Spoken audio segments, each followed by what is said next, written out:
Dead Mall Date Night is filmed on location with the men and women of law enforcement. Black ice. The choice of discerning little tree purchasers everywhere.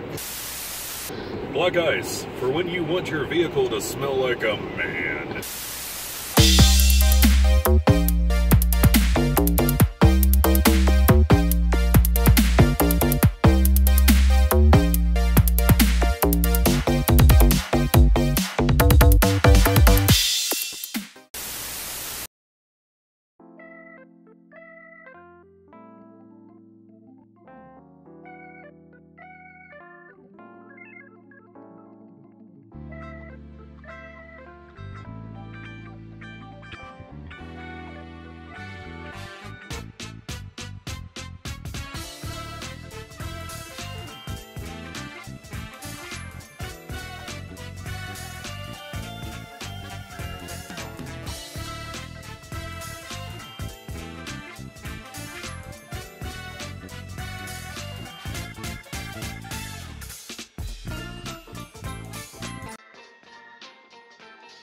A very Merry Christmas from us at Dead Mall Date Night. I am your holiday shopping cruise director, Kristen, and this is the Findlay Village Mall in Findlay, Ohio. We visited this mall on a whim on Sunday, December 16th. When we first walked in, we were concerned we'd made a mistake, because as you can see, it's pretty busy, and the first couple corridors look pretty well occupied. This mall faces the main business district of Findlay and almost looks like a big box center from the front. If I hadn't known I was looking for a mall, I might have missed it. Keep in mind, we're in the thick of the second busiest weekend of the year, and we're in a town that is just far enough from Toledo, Columbus, and Cleveland that this mall and the Lima Mall 40 minutes away are the places to shop in the area. The dark department storefront you see here is a former Sears that closed in 2014 that was turned into a location of Big R, which is basically a really big version of a place like Rural King. The chain is based in Illinois, and this is one of 2 stores in Ohio that they have opened in the last 2 years. I don't completely understand the reasoning of a management company when they anchor their mall with stores that don't have interior mall entrances. I realize it reduces shoplifting, but it also reduces, sales for their smaller stores. However, Big R is occupying what could be another vacant anchor space. There's also a little children's museum in this wing. For the best I can tell, this space used to be a Joann Fabrics that closed in 2014 around the time Sears left.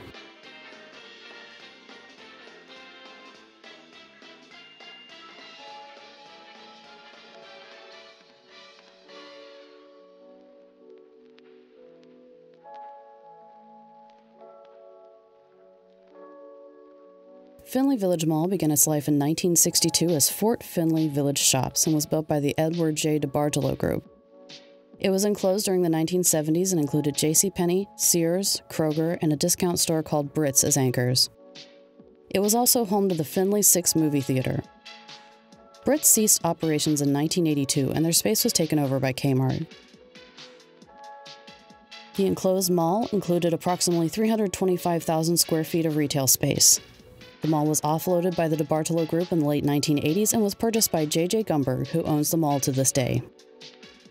In 1990, the mall was renovated to add an additional 200,000 square feet of retail space, add an Elder Beerman, and build Kmart a new space at the opposite end of the mall. Not all good things last forever, though, and you'll see what I mean once we get through this very busy middle corridor.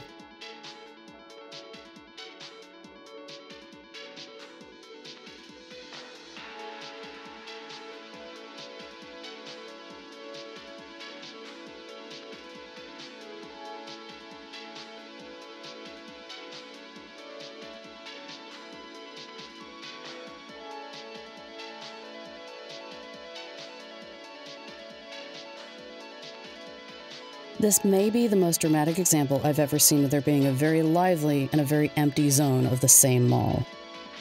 We were literally discussing when we turned the corner that this mall was pretty busy when we saw this. Elder Beerman, as we've discussed before, closed as a chain in August of 2018. This corridor is where Elder Beerman used to be. The movie theater used to be down this narrow hallway off to the left past GNC, and it closed in 2010. It remained vacant until 2014 when a church took over the space. There's nothing down here except the old standbys of GNC and Spencer's, along with some remarkably well-preserved vintage storefronts, probably rolling their eyes at that carpet. I actually really like the way this mall looks other than the carpet, but it's really clean at least. The only places in the mall that serve meals have seating inside, so this probably helps.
The next quarter goes toward the former JCPenney, which closed in 2017.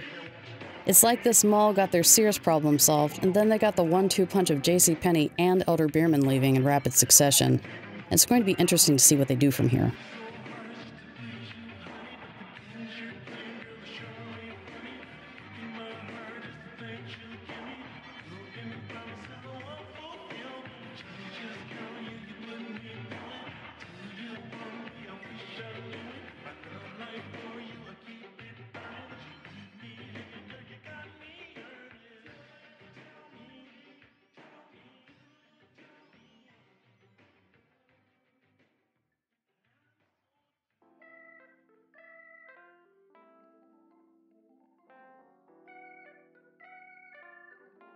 Kmart left this mall in 2003, and they divided the space into a TJ Maxx and a Dunham Sports, which connect to the mall, and a Best Buy that opens to the outside only in 2004.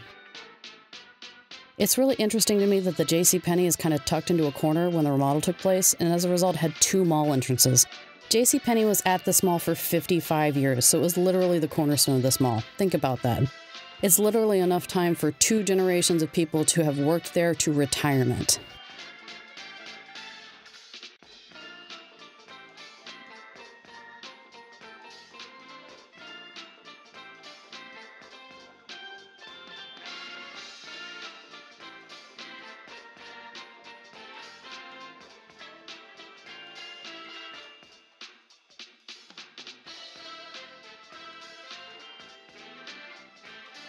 I wonder what locals call this part of the mall.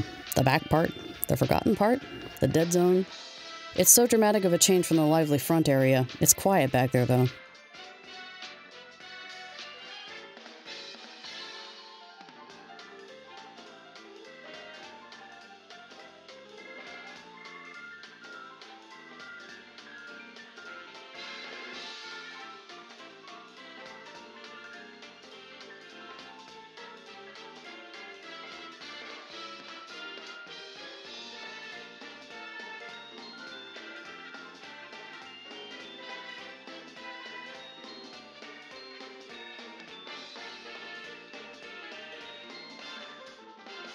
I also hadn't seen a Fiesta hair salon in decades. I think the last one I remember was tucked up in the end of a wing at Forest Fair Mall back in the 90s. This was a blast from the past. A lot of storefronts in here are.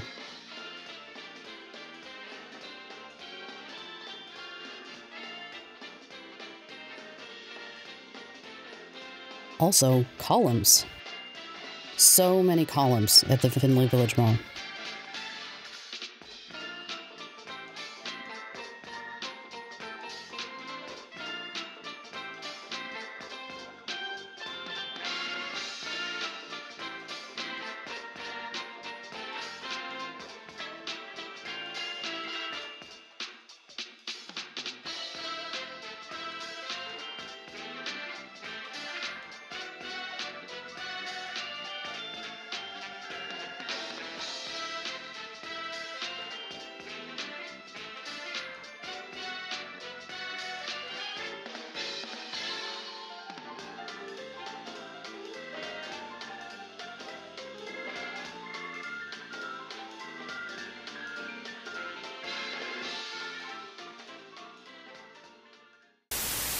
I wonder what people think when they see us doing this. Do they think that I'm like the world's most low-budget dashboard cam? Like, yeah, I didn't have to pay anything for her. I just have to, like, give her a steady diet of Diet Coke and string cheese, and she just sits there. 2011 Jeep Grand Cherokee Laredo, the unofficial car of alimony payments and thinning hairline. A vehicle that you can enjoy, that will give you the finer things in life, but it's not so refined that you can't park it out behind an abandoned Burger King and give somebody a Pittsburgh handshake.